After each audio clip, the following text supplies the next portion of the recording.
Hello दोस्तों, आप सभी का स्वागत है आपके अपने यूट्यूब चैनल सक्सेस गुरुकुल में। आज के वीडियो में हम करने वाले हैं मध्यकालीन भारत के इतिहास से संबंधित संपूर्ण टॉपिकों का रिवीजन। तो मध्यकालीन भारत के इतिहास में जितने भी टॉपिक होते हैं, भारत में मुस्लिम आक्रमण से लेकर सल्तनत काल, भक्ति आंदोलन, फिर प्रशासन, साहित्य से संबंधित हो गया, इसके बाद मुगल काल से संबंधित अकबर हुमायूं वाले जो टॉपिक हैं, उन सभी को जो है आज के इस वीडियो में हम कवर कर देंगे। तो ये आपके लिए मध्यकालीन भारतीय इतिहास से संबंधित एक इम्पोर्टेंट जो है वीडियो होगा, जिसके अंतर्गत सारे टॉपिकों का एक सीक्वेंस वे में हम रिवीजन करने वाले हैं। तो आपके लिए ऐसे अब लगातार वीडियो मिलते रहेंगे। काफ़ी लंबे टाइम से जो है वीडियो अपलोड नहीं हो पा रही थी कुछ कारण से, तो अब आज से जो है वीडियो अपलोड होना फिर से मैंने स्टार्ट कर दिया है और अब लगातार जो है नए नए वीडियो आपको मिलते रहेंगे। तो आप हमारे चैनल से जो है नए वीडियो प्राप्त करने के लिए इसे सब्सक्राइब जरूर कर लें। इससे आपको वीडियो भी लगातार मिलते रहेंगे और हमें भी एक सपोर्ट मिलता है, क्योंकि जो फैमिली बढ़ती जाती है और इसमें जो है ज़्यादा से ज़्यादा लोगों से जुड़ने से जो है हमें भी एक मोटिवेशन मिलता है। तो आप इसके जो पीडीएफ है उसको प्राप्त करने के लिए हमारे टेलीग्राम चैनल को ज्वाइन कर लीजिएगा, जिसकी जो है लिंक आपको डिस्क्रिप्शन बॉक्स में मिल जाएगी। वीडियो के नीचे जो लिंक दी गई है वहीं से आप टेलीग्राम चैनल को ज्वाइन कर सकते हैं और इसकी पीडीएफ को प्राप्त कर पाएंगे। तो आइए अब स्टार्ट करते हैं प्रश्नों का रिवीजन। तो फर्स्ट प्रश्न से आज शुरुआत करेंगे। पहला प्रश्न है कि भारत पर आक्रमण करने वाले प्रथम मुस्लिम आक्रमणकारी मूलतः कहाँ के निवासी थे। तो भारत पर आक्रमण करने वाले प्रथम मुस्लिम आक्रमणकारी जो हैं पहले आते हैं अरब से। तो पहला आक्रमण भारत में जो है मुस्लिम आक्रमण होता है अरबों के द्वारा। इसके बाद जो दूसरा आक्रमण होता है ना, वो होता है तुर्कों के द्वारा। तो पहले जो आक्रमण किए जाते हैं वो अरब की तरफ से होते हैं, बाद में जो होते हैं आक्रमण करने वाले वो तुर्क होते हैं। फिर नेक्स्ट आते हैं कि 711 ईस्वी में सर्वप्रथम भारत में मुस्लिम आक्रमण किसके नेतृत्व में होता है। तो पहला मुस्लिम आक्रमण जो होता है कब हो रहा है, वर्ष 711 ईस्वी में हो रहा है और ये हो रहा है अबैदुल्लाह के नेतृत्व में। अबैदुल्लाह के नेतृत्व में जो है भारत में दूसरा आक्रमण हो रहा है। फिर है वर्ष 712 में मोहम्मद बिन तुगलक, ये इंपॉर्टेंट जो है अभियान होता है मोहम्मद बिन तुगलक का, कि 712 ईस्वी में मोहम्मद बिन तुगलक सिंध के राजा जो दाहिर थे, जो कि एक हिंदू शाही राजवंश था, तो सिंध के शासक राजा दाहिर को पराजित कर वहाँ जो थट्टा के समीप जो है देवल बंदरगाह पर अपने अधिकार में ले लिया था। तो 712 ईस्वी में मोहम्मद बिन तुगलक जो है सिंध पर आक्रमण करता है और वहाँ के शासक जो राजा दाहिर थे उनको पराजित किया और थट्टा के समीप देवल बंदरगाह जो था उसको अपने अधिकार में ले लिया। फिर आता है कि सिंध के क्षेत्र में मोहम्मद बिन तुगलक ने अंतिम विजय, सिंध के क्षेत्र में मोहम्मद बिन तुगलक ने अंतिम विजय किस नगर पर की थी। तो अंतिम विजय की थी इसने मुल्तान नगरी को, जिसको स्वर्ण नगरी के नाम से जाना जाता था। मुल्तान पर जो है अंतिम विजय करता है कौन, मोहम्मद बिन तुगलक। फिर आता है कि भारत में जजिया कर सर्वप्रथम किसने लगाया था। तो भारत में सर्वप्रथम जो जजिया कर का इतिहास मिलता है वो लगाने वाला शासक होता है मोहम्मद बिन तुगलक, जो कि सिंध के क्षेत्र में जो है सर्वप्रथम जजिया कर लगाता है। जजिया कर होता था जो कि गैर हिंदुओं पर या ब्राह्मणों पर भी लगाने वाला जजिया कर होता था। तो जो गैर मुस्लिम होते थे उन पर जो धार्मिक कर लगाया जाता था उसे जजिया कर कहते थे। तो मोहम्मद बिन तुगलक था जिसने जो है ब्राह्मणों पर भी जजिया कर लगाया गया था। तो ये भी इंपॉर्टेंट क्वेश्चन है। फिर है कि सिंध के क्षेत्र में अरबों के द्वारा किसका प्रचलन प्रारंभ किया गया। सिंध के क्षेत्र में अरबों के द्वारा प्रचलन प्रारंभ हुआ ऊंट पालन का और खजूर की खेती। तो ऊंट पालन और खजूर की खेती सिंध में किसके द्वारा प्रारंभ की गई। तो ये की गई थी अरबों के द्वारा। अरबों के पश्चात भारत में किन विदेशी आक्रमणकारियों का आगमन हुआ। अरबों के पश्चात भारत में आक्रमणकारी कौन आए, तुर्क आए। जो ये मोहम्मद गौरी वगैरह होते हैं ये तुर्क हैं, और जो ये मोहम्मद बिन कासिम वगैरह हैं ये सभी क्या थे, ये अरबी थे। तो जब फिर मोहम्मद गौरी आता है तो ये तुर्क आक्रमण हो जाएगा। तो अरबों के पश्चात भारत में फिर तुर्क आते हैं। नेक्स्ट है कि तुर्की में गजनवी वंश की स्थापना किसके द्वारा की गई। तो तुर्की में गजनवी वंश की स्थापना की थी अलप्तगीन गजनी के द्वारा, तुर्की में स्थापना की गई थी तुर्क में गजनवी वंश की। फिर आता है कि भारत पर प्रथम तुर्की आक्रमण कब हुआ। तो भारत में पहला तुर्की आक्रमण होता है सुबुक्तगीन गजनी के द्वारा। वर्ष 712 ईस्वी में भारत में सर्वप्रथम सफल आक्रमण करने वाला कौन था। तो वर्ष 712 में भारत में सफल मुस्लिम आक्रमण करने वाला व्यक्ति था, उसका क्या नाम था, मोहम्मद बिन कासिम। फिर है कि सुबुक्तगीन गजनी ने अपने आक्रमण के दौरान पश्चिमोत्तर भारत के किस हिंदूशाही शासक को पराजित किया था? तो पश्चिमोत्तर भारत में हिंदूशाही शासक को पराजित किया था सुबुक्तगीन ने जयपाल को। हालांकि यहाँ से ज़्यादा क्वेश्चन बनते नहीं है मुस्लिम आक्रमण से, लेकिन इनको फिर भी एक बार हम रिवीजन कर लेते हैं, और जब फिर उधर सल्तनत काल और भक्ति आंदोलन वगैरह पढ़ेंगे तो उनको थोड़ा ज़्यादा डेप्थ में समझने का प्रयास करेंगे। इसको भी एक रफली देख लेते हैं, क्योंकि कभी कभार यहाँ से भी क्वेश्चन बन सकते हैं। ताकि ज़्यादा इंपॉर्टेंट टॉपिक ये नहीं है, फिर भी इनसे संबंधित प्रश्नों को देख ले रहे हैं। नेक्स्ट है कि महमूद गजनवी द्वारा वर्ष 2025 में महमूद गजनवी के द्वारा सोमनाथ मंदिर पर किए गए आक्रमण के दौरान गुजरात का शासक कौन था? तो जब महमूद गजनवी ने 1025 में सोमनाथ मंदिर पर आक्रमण किया था, उस समय गुजरात का शासक था भीम फर्स्ट। महमूद गजनवी ने भारत पर 1000 से लेकर 1027 ईस्वी के बीच में कुल 27 सालों में उसने कितने 17 बार आक्रमण किए, जिसका आक्रमण का मुख्य उद्देश्य था भारत की धन संपदा को लूटना, न कि साम्राज्य की स्थापना करना। तो ये क्वेश्चन बन सकता है कि महमूद गजनवी ने भारत में कुल कितनी बार आक्रमण किए थे? तो महमूद गजनवी ने भारत में कुल 17 बार जो है आक्रमण किए थे। अब आते हैं अगले प्रश्न में कि अगला प्रश्न ये बहुत इंपॉर्टेंट प्रश्न है कि महमूद गजनवी के साथ भारत आने वाला प्रसिद्ध इतिहासकार कौन है? तो जो महमूद गजनवी के साथ एक बहुत प्रसिद्ध इतिहासकार आता है, उसका नाम था अलबर्नी, और यह जो है बहुत एक पढ़ा लिखा विद्वान व्यक्ति था, जिसने बहुत सारी किताबें लिखी, और भारत के जो है उस समय के जो 700-800 ईस्वी का जो टाइम था, उस समय के इतिहास की बहुत महत्वपूर्ण जानकारियाँ प्रदान करता है। तो अलबर्नी के द्वारा किताबुल हिंद, जिसको भारत की हिंद किताबुल हिंद जिसे भारत की खोज कहा जाता है, इसकी पुस्तक की लिखता है, और इसी में जो है उस समय के इतिहास की जानकारी मिलती है। और एक जो दरबारी इतिहासकार था जिसका नाम था उतवी ने लिखा है किताबुल यामिनी। फिरदौसी ने लिखा था शाहनामा। तो 3 महत्वपूर्ण जो है इतिहासकार हैं उस समय के। अलबर्नी है जो कि क्या है, अलबर्नी ये मोहम्मद बिन कासिम के साथ में भारत आता है, और इसने जो है किताबुल हिंद की रचना की, और उतवी के द्वारा किताबुल यामिनी की रचना होती है, और फिरदौसी के द्वारा, जिसे पूर्व का होमर भी कहा जाता है फिरदौसी ने लिखा था शाहनामा पुस्तक। फिर है कि महमूद गजनवी के पश्चात मोहम्मद गौरी द्वारा भारत में प्रथम आक्रमण किस वर्ष किया गया? तो महमूद गजनवी के पश्चात जो है भारत में कौन आक्रमण करता है? तो महमूद गजनवी के पश्चात भारत में आक्रमण करता है मोहम्मद गौरी। और मोहम्मद गौरी का जो प्रथम आक्रमण होता है वो होता है 1175 ईस्वी में मुल्तान पर। फिर है मोहम्मद गौरी ने वर्ष 1178 में अनहिल वाड़ा, जो कि कहाँ है, पाटन गुजरात में है, पर आक्रमण करने के दौरान किसके द्वारा पराजित हुआ था? तो मोहम्मद गौरी 1178 में पराजित हुआ था भीम सेकंड के द्वारा, जिसका नाम था मूलराज। फिर नेक्स्ट आते हैं कि नेक्स्ट प्रश्न है कि तराइन का प्रथम और द्वितीय युद्ध किसके मध्य लड़ा जाता है? तो तराइन का प्रथम और दूसरा युद्ध जो होता है 1191-92 में लड़ा जाता है। तो इसमें मोहम्मद गौरी और पृथ्वीराज तृतीय के मध्य जो है ये युद्ध लड़ा जाता है। फिर नेक्स्ट है कि यही दिया गया है कि तराइन का युद्ध, प्रथम युद्ध 1191 में जिसमें गौरी पराजित होता है, और दूसरा जो 91-92 वाला होता है उसमें मोहम्मद गौरी जीत जाता है और पृथ्वीराज चौहान पराजित होते हैं। फिर नेक्स्ट है कि मोहम्मद गौरी ने कन्नौज के शासक जयचंद को किस युद्ध में हराया था? तो जयचंद का चंदावर के युद्ध 1994 में, 1194 के चंदावर के युद्ध में जो है जयचंद को पराजित करता है मोहम्मद गौरी। फिर है मोहम्मद गौरी के साथ भारत आने वाला प्रसिद्ध सूफी संत कौन था? तो मोहम्मद गौरी के साथ भारत आने वाला प्रसिद्ध सूफी संत है शेख मोइनुद्दीन चिश्ती जो है मोहम्मद गौरी के साथ भारत आने वाले प्रमुख सूफी संत थे। किसके सिक्कों पर जो है देवी लक्ष्मी की आकृति किस मुस्लिम शासक द्वारा बनवाई गई? देवी लक्ष्मी की आकृति बनवाई गई मुस्लिम शासक वो है मोहम्मद गौरी के द्वारा। बख्तियार खिलजी मोहम्मद गौरी का एक साधारण दास था जिसने बंगाल और बिहार पर विजय प्राप्त की थी। इसने अपने आक्रमण के दौरान नालंदा और विक्रमशिला विश्वविद्यालय को नष्ट कर दिया था। बख्तियार खिलजी मोहम्मद गौरी का एक साधारण दास था जिसने बंगाल बिहार पर विजय प्राप्त की, और इसके द्वारा जो है नालंदा और विक्रमशिला विश्वविद्यालय को नष्ट किया जाता है। नेक्स्ट प्रश्न है कि मोहम्मद गौरी की मृत्यु के पश्चात उसके साम्राज्य किन 3 गुलामों के नियंत्रण में थे। जब मोहम्मद गौरी की मृत्यु होती है उस समय उसका जो साम्राज्य पर नियंत्रण था वो 3 गुलामों के अधीन था। एक था एलदौज, दूसरा था कुवाचा और तीसरा था कुतुबुद्दीन ऐबक। तो जो भारत वाला क्षेत्र था उस पर जो साम्राज्य का नियंत्रण मिला था वो किसको अधीन था, तो वो था कुतुबुद्दीन ऐबक के हाथ पे। बल्कि जो जो सिंध वाला क्षेत्र था उसमें कुवाचा को मिला था, और जो ये काबुल वाला प्रांत था वहाँ एलदौज जो है शासन कर रहा था। नेक्स्ट है, आप देखते हैं दिल्ली सल्तनत, ये इम्पोर्टेंट है और यहाँ से प्रश्न जो है आपके परीक्षा में पूछे जाते हैं, ज़्यादा संभावना भी रहती है। ये सबसे ज़्यादा इम्पोर्टेंट जो है मध्यकालीन इतिहास के अंतर्गत माना जाता है।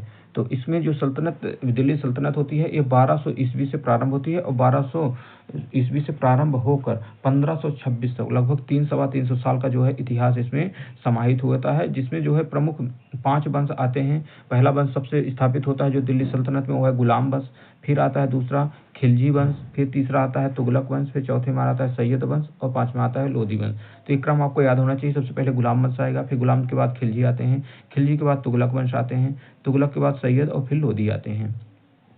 तो गुलाम वंश, जिसमें गुलाम वंश के अंदर भी जो है तो 3 मुख्य रूप से वंश होते हैं। तो गुलाम वंश में 3 राजवंशों का शासन होता है। एक होता है कुतुबी वंश जो कि कुतुबुद्दीन ऐबक के द्वारा प्रारंभ होता है। फिर एक है शमसी वंश, शमसी वंश में जिसमें इल्तुतमिश से संबंधित परिवार के लोग आते हैं। और एक फिर होता है बलबनी वंश जिसमें जो है बलबन के द्वारा इस वंश की स्थापना होती है। तो ये 3 जो है गुलाम वंश के अधीन जो है राजवंश संचालित होते हैं, जिनके प्रमुख जो शासक थे वो कुल 11 शासकों के द्वारा संचालित होता है। तो गुलाम वंश जो 1206 में स्टार्ट होता है और 1290 तक इसका अंत होता है। तो ये कुल 94 सालों तक जो है गुलाम वंश का इतिहास है। इसके बारे में हम अभी आगे डेप्थ में पढ़ेंगे, अभी तो ये चार्ट देख रहे हैं। तो कुतुबुद्दीन ऐबक से संबंधित था कि इसने लाहौर को राजधानी बना रखा था, जबकि इल्तुतमिश जब बनता है शासक इसने जो है दिल्ली को राजधानी बनाया था। इसके बाद 1290 में जो है स्थापना होती है किसकी, खिलजी वंश की। तो 1290 से 1320 तक, 1290 में जलालुद्दीन फिरोज खिलजी के द्वारा खिलजी वंश की स्थापना होती है।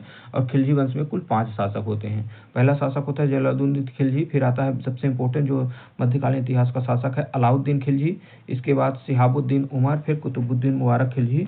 तो इस तरह से खिलजी वंश होता है। खिलजी वंश के बाद फिर आता है वंश तुगलक वंश। तुगलक वंश में कुल 9 शासक होते हैं। इस तुगलक वंश की स्थापना करता है गयासुद्दीन तुगलक, और गयासुद्दीन तुगलक के बाद फिर आता है मोहम्मद बिन तुगलक, फिर फिरोज शाह तुगलक, फिर 2 और शासक आते हैं।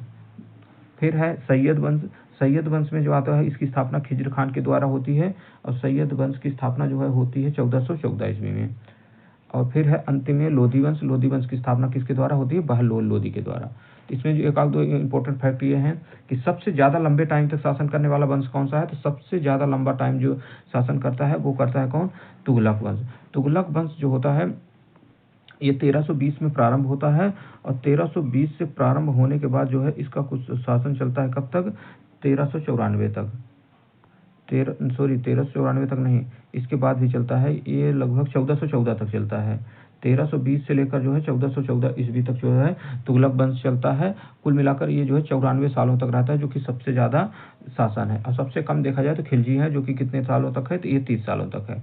तो खिलजी 30 सालों तक है, और ये जो तुगलक वंश है ये 94 सालों तक शासन है। तो सबसे ज़्यादा तुगलक वंश और सबसे कम समय तक शासन करने वाला खिलजी वंश है।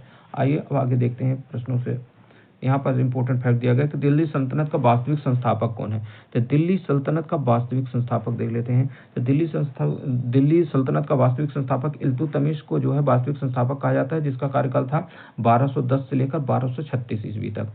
इल्तुतमिश ने दिल्ली सल्तनत के स्थायित्व के लिए अनेक कार्य किए, जैसे तुर्कान ए चहलगामी का गठन किया, विरोधियों का दमन किया, इसने नवीन प्रकार के सिक्कों को प्रारंभ किया। इल्तुतमिश ने जो है सुल्तान ए आजम की उपाधि धारण की, इसने दिल्ली को राजधानी बनाया। इस कारण से क्या है, इन्हीं सब प्रमुख कारणों की वजह से जो है इसको भारत का दिल्ली सल्तनत का वास्तविक संस्थापक कहा गया है। और वास्तविक संस्थापक कहा है इसे इतिहासकार आर.पी. त्रिपाठी के द्वारा। अब आइए प्रारंभ होता है गुलाम वंश। गुलाम वंश से संबंधित प्रश्नों को अब देखेंगे कि गुलाम वंश की स्थापना किसके द्वारा की गई थी। तो गुलाम वंश की स्थापना की जाती है किसके द्वारा, कुतुबुद्दीन ऐबक के द्वारा 1206 में। फिर है 25 जून 2006 को कुतुबुद्दीन ऐबक का राज्याभिषेक किस स्थान पर हुआ। कुतुबुद्दीन ऐबक का जो राज्याभिषेक हुआ था वो हुआ था कहाँ, लाहौर में। फिर है कुतुबुद्दीन ऐबक ने अपने रामराज्य की राजधानी किसे घोषित किया? कुतुबुद्दीन ऐबक ने अपने साम्राज्य की राजधानी बनाया था लाहौर को। भारत में तुर्की राज्य की संस्थापक कुतुबुद्दीन ऐबक को माना जाता है। कुतुबुद्दीन ऐबक ने कभी सुल्तान की उपाधि धारण नहीं की थी, इसने केवल मलिक और सिपहसालार की उपाधि धारण की थी। तो वो कौन सा शासक है जिसने सुल्तान की उपाधि कभी धारण नहीं की, सिर्फ मलिक और सिपहसालार की उपाधि धारण किया था? वो है कुतुबुद्दीन ऐबक। अब आते हैं नेक्स्ट प्रश्न कि कुतुबुद्दीन ऐबक जो है उदारता तथा अत्यधिक दान देने के लिए कौन सी उपाधि धारण की थी? तो कुतुबुद्दीन ऐबक को अधिक उदार होने और अधिक दान देने के कारण इसे लाख बख्श कहा जाता था। फिर है अत्यंत सुरीली आवाज में कुरान पढ़ने के कारण ऐबक को किस उपाधि से नवाजा जाता था? तो अत्यधिक सुरीली आवाज में कुरान पढ़ने के कारण इसे कुरान खां की उपाधि दी गई है। फिर है भारत की जो प्रथम मस्जिद है कुब्बत उल इस्लाम की स्थापना किसके द्वारा की गई? कुब्बत उल इस्लाम मस्जिद की स्थापना करता है कुतुबुद्दीन ऐबक। कुतुबुद्दीन ऐबक ने सूफी संत ख्वाजा कुतुबुद्दीन बख्तियार काकी के नाम पर जो है कुतुब मीनार का निर्माण प्रारंभ करवाया था। तो कुतुब मीनार का निर्माण किसने प्रारंभ करवाया? कुतुबुद्दीन ऐबक के द्वारा। इसको फिर पूर्ण करवाएगा जो है अगला शासक होगा इल्तुतमिश, और ये बनवाया था सूफी संत जो ख्वाजा कुतुबुद्दीन बख्तियार काकी थे, उनकी याद में जो है ये कुतुब मीनार का निर्माण प्रारंभ किया गया था। फिर है कुतुबुद्दीन ऐबक की मृत्यु कब होती है? तो 1210 ईस्वी में चौगान खेलते समय घोड़े से गिर जाने के कारण जो है कुतुबुद्दीन ऐबक की मृत्यु हो जाती है। कुतुबुद्दीन ऐबक की मृत्यु के पश्चात उसके पुत्र आराम शाह को अपदस्थ कर गुलाम वंश का अगला शासक कौन बनता है? तो कुतुबुद्दीन ऐबक का जो पुत्र था आराम शाह, इसको अपदस्थ करके गुलाम वंश का अगला शासक बनता है कौन? इल्तुतमिश। फिर है इल्तुतमिश सुल्तान बनने से पूर्व किस प्रांत का सूबेदार था? तो इल्तुतमिश जो है सुल्तान बनने से पहले ये बदायूं का सूबेदार हुआ करता था। दिल्ली सल्तनत का वास्तविक संस्थापक किसे माना जाता है? दिल्ली सल्तनत का वास्तविक संस्थापक है इल्तुतमिश। नेक्स्ट आता है कि इल्तुतमिश दिल्ली सल्तनत का प्रथम सुल्तान था जिसने दिल्ली को अपनी राजधानी बनाई तथा बगदाद के खलीफा से सुल्तान की उपाधि प्राप्त की। इल्तुतमिश दिल्ली सल्तनत का प्रथम सुल्तान था जिसने दिल्ली को अपनी राजधानी बनाई तथा बगदाद के खलीफा से सुल्तान की उपाधि जो है प्राप्त की थी।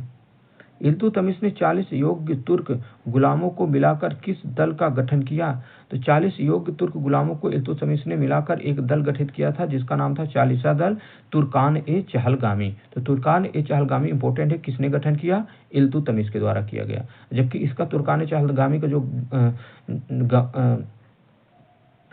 तुर्कान-ए-चहलगामी को जो तोड़ने का कार्य करता है वो फिर किया जाता है बलबन के द्वारा तुर्कान-ए-चहलगामी का दमन कर दिया जाता है।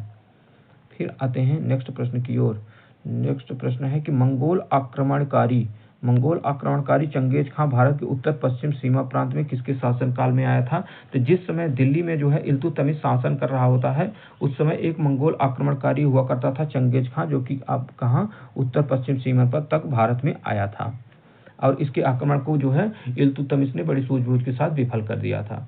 इल्तुतमिश ने भारत में इकता व्यवस्था का प्रारंभ। इकता एक अरबी शब्द है जिसका अर्थ होता है भूमि को लेने वाले इकतादार।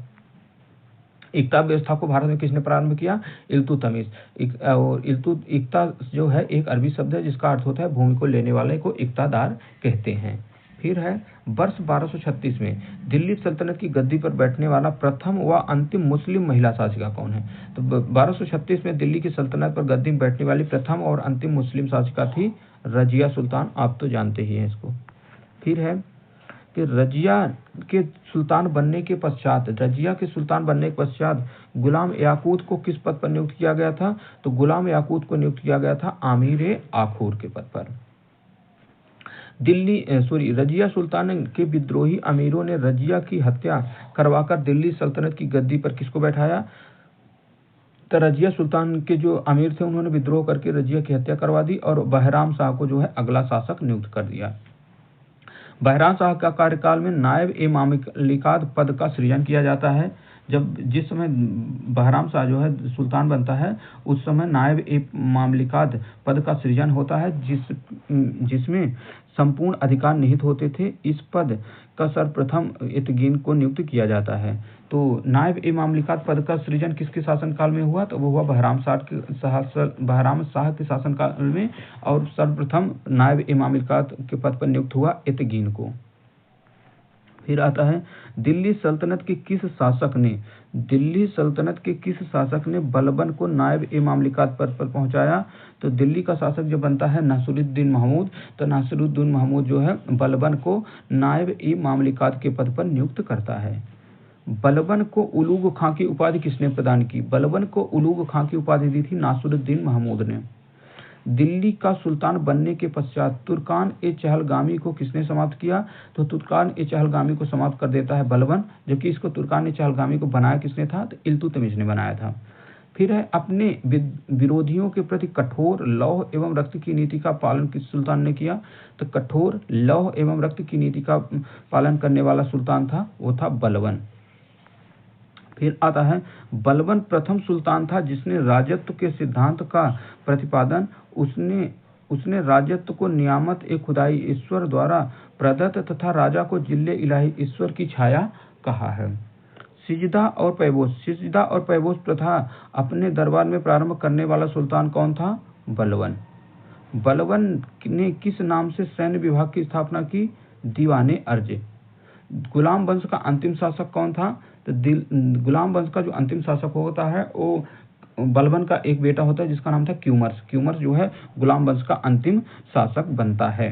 तो ये गुलाम वंश से संबंधित जितने इंपॉर्टेंट प्रोजेक्ट थे उन सभी को हमने आपको रिवाइज करवा दिया है।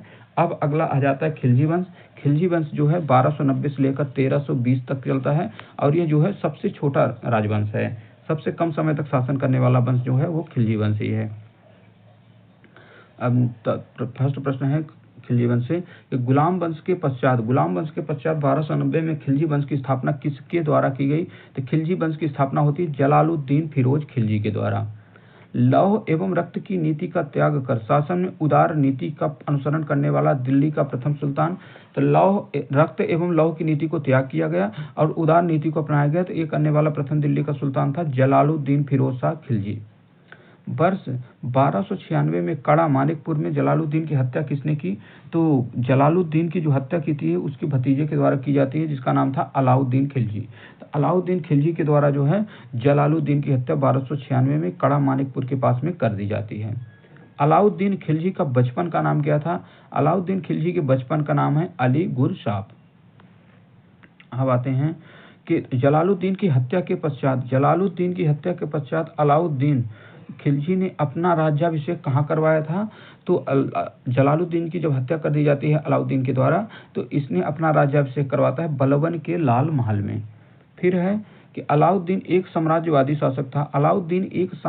शासक था। यह विश्व विजय प्राप्त करने के साथ साथ एक नए धर्म की स्थापना भी करना चाहता था। तो दिल्ली सल्तनत के अंतर्गत एक साम्राज्यवादी शासक कौन है? तो वो है अलाउद्दीन, जो कि विश्व विजय प्राप्त करने के साथ साथ एक नए धर्म की भी स्थापना करना चाहता था। राज्याभिषेक के पश्चात सिकंदर ए सानी द्वितीय सिकंदर की उपाधि किसने धारण की थी? तो राज्याभिषेक के पश्चात सिकंदर ए सानी या द्वितीय सिकंदर की उपाधि धारण की थी अलाउद्दीन खिलजी ने।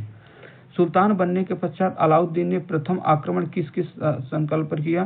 तो सुल्तान बनने के पश्चात अलाउद्दीन ने प्रथम आक्रमण करते हैं गुजरात के शासक रायकर्ण पर। तो पहला आक्रमण कौन से राज्य में होता है? तो गुजरात के शासन पर, जहाँ का शासक कौन था? रायकर्ण पर जो है पहला आक्रमण अलाउद्दीन के द्वारा किया जाता है। अलाउद्दीन का सेनापति मलिक काफूर। अलाउद्दीन का एक महत्वपूर्ण सेनापति था जिसका नाम था मलिक काफूर। इसने गुजरात विजय के दौरान नुसरत खां के द्वारा 1000 दिनार में खरीदा गया था, इसलिए 1000 दिनारी के नाम से भी जाना जाता है। तो 1000 दिनारी के नाम से किसे जाना जाता है? मलिक काफूर को। और मलिक काफूर को किस विजय के दौरान अलाउद्दीन ने खरीदा था? तो वो थी गुजरात विजय के दौरान जो है नुसरत खां के द्वारा 1000 दिनार में इसे खरीदा जाता है। फिर है 1303 ईस्वी में अलाउद्दीन ने चित्तौड़ पर आक्रमण के लिए वहाँ का शासक कौन था? तो जिस समय 1303 ईस्वी में अलाउद्दीन ने चित्तौड़ पर आक्रमण किए, वहाँ के शासक थे जो है राणा रतन सिंह। फिर है विंध्याचल पर्वत श्रेणी को पार कर दक्षिण भारत पर आक्रमण करने वाला दिल्ली का प्रथम सुल्तान। तो दक्षिण भारत पर आक्रमण कर दिल्ली सल्तनत पर प्रथम सुल्तान था वो अलाउद्दीन खिलजी था, जिसने क्या है दक्षिण भारत पर आक्रमण किया, विंध्याचल श्रेणी को पार किया था। फिर है अलाउद्दीन के दक्षिण अभियानों का सेनापति कौन था? तो अलाउद्दीन जब दक्षिण भारत का अभियान कर रहा था तो उस समय उसका सेनापति था मलिक काफूर। फिर है नेक्स्ट प्रश्न कि तेलंगाना जो वारंगल के शासक रुद्रदेव द्वितीय ने मलिक काफूर को विश्व का प्रसिद्ध कोहिनूर हीरा भेंट किया था, जिसे मलिक काफूर ने अलाउद्दीन खिलजी को भेंट किया था। तो ये जो कोहिनूर हीरा है इसकी कहानी यहाँ से शुरू हो जाती है कि इसको सर्वप्रथम जो है तेलंगाना के जो शासक थे प्रताप रुद्रदेव ने ये मलिक काफूर को दिया था, फिर मलिक काफूर ने इसे जो है अलाउद्दीन खिलजी को भेंट कर दिया था। अब आइए नेक्स्ट प्रश्न, अलाउद्दीन खिलजी के द्वारा दक्षिण भारत के अभियान। तो अलाउद्दीन खिलजी के द्वारा जो दक्षिण भारत में अभियान किए जाते हैं, सबसे पहले करता है दक्षिण भारत में देवगिरी पर आक्रमण। देवगिरी के शासक थे रामचंद्र, और यहाँ जो अभियान का नेतृत्व कर रहा होता है वो सभी दक्षिण भारत का जो अभियान है उसका नेतृत्व किसके द्वारा होता है? मलिक काफूर के द्वारा होता है। तो देवगिरी पर जो आक्रमण हुआ था वो 1307 ईस्वी में हुआ था। फिर है वारंगल में होता है, जहाँ के शासक थे प्रताप रुद्रदेव, तो यहाँ हुआ था 1309 ईस्वी में। फिर है द्वार समुद्र के शासक थे बीर बल्लाल द्वार समुद्र के शासक हैं, और यहाँ आक्रमण होता है 1310 ईस्वी में। फिर है पांड्य राज्य के शासक थे वीर पांड्य, और यहाँ आक्रमण किया जाता है कब? 1311 में।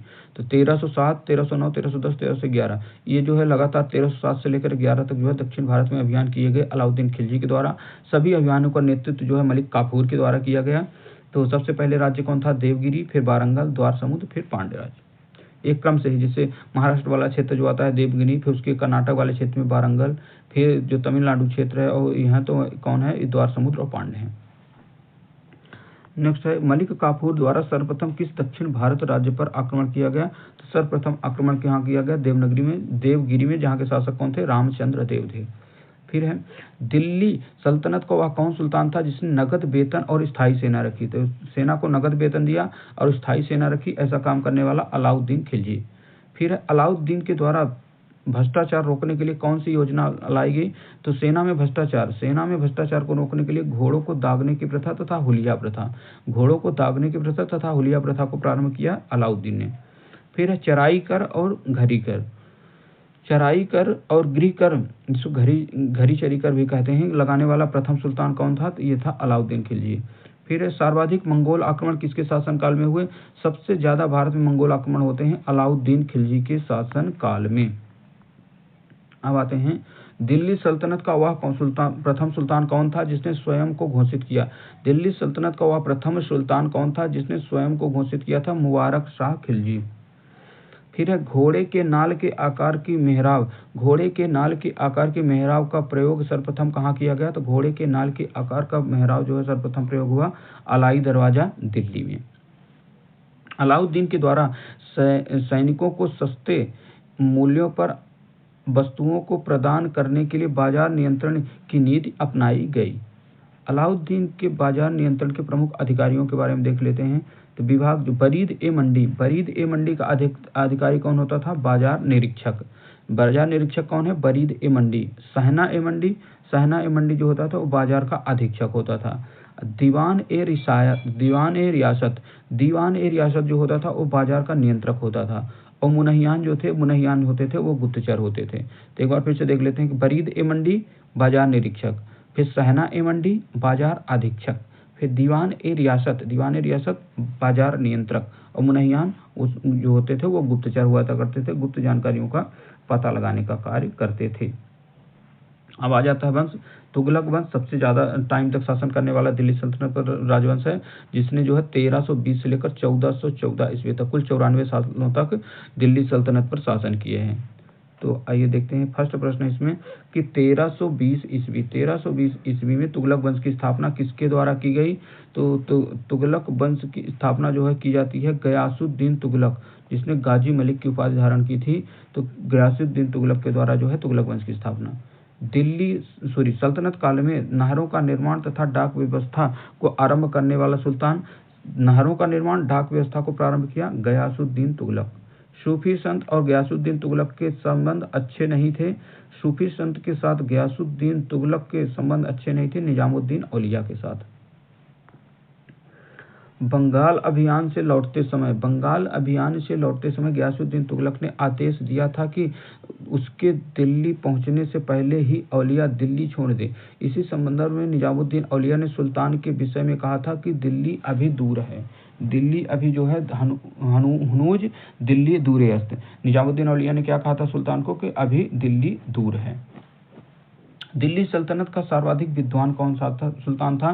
तो दिल्ली सल्तनत में सबसे पढ़ा लिखा विद्वान जो सुल्तान हुआ उसका नाम था MBT अर्थात मोहम्मद बिन तुगलक। मोहम्मद बिन तुगलक द्वारा किए गए प्रमुख कार्य और उनकी देख लेते हैं। तो सबसे पहला कार्य किया जाता है मोहम्मद बिन तुगलक के द्वारा 1326-27 में राजधानी परिवर्तन का। राजधानी परिवर्तन मोहम्मद बिन तुगलक के द्वारा हुआ। कब? देवगिरी का नाम दौलताबाद रख दिया गया और राजधानी को यहीं बनाया गया, लेकिन यह योजना असफल रही। 1335 ईस्वी में पुनः से जो है दिल्ली को जो है राजधानी वापस से बनाना पड़ा। फिर है दोआब में कर वृद्धि। दोआब में कर वृद्धि ये 1327-28 में जो है ये योजना लाई जाती है। यह भी असफल योजना रही थी क्योंकि अकाल पड़ जाने के कारण जनता जो है कर नहीं दे सकी। सांकेतिक मुद्रा का प्रचलन। सांकेतिक मुद्रा का प्रचलन जो है 1330 ईस्वी में किया जाता है। इसमें जो है चांदी की कमी का सामना करने के कारण सांकेतिक मुद्रा का प्रचलन किया गया, किंतु नियंत्रण के अभाव में जो है यह भी योजना असफल रही। फिर है खुरासान का अभियान। खुरासान पर विजय प्राप्त करने के लिए तुगलक ने 3,70,000 सैनिकों का गठन करके 1 वर्ष का अग्रिम वेतन प्रदान किया। ये खुरासान अभियान के लिए योजना थी। फिर है कराचिल अभियान। अंतिम अभियान जो 5वां अभियान है वह कराचिल अभियान 1337-38 में। तो तुगलक ने खुसरो मलिक के नेतृत्व में 1 लाख सैनिकों को भेजा, किंतु मौसमी दशा खराब होने के कारण यह भी योजना असफल थी। तो 5 योजनाएं जो है मोहम्मद बिन तुगलक लेकर आता है और ये जो 5 बड़ी बड़ी योजनाएं थी 5 जो है असफल हो जाती हैं। फिर आते हैं, इसलिए जो है मोहम्मद बिन तुगलक को जो है एक पढ़ा लिखा मूर्ख शासक भी कहा जाता है। फिर है कि कृषि के विकास के लिए अमीर-ए-कोही नामक नया विभाग किसके द्वारा प्रारंभ किया गया?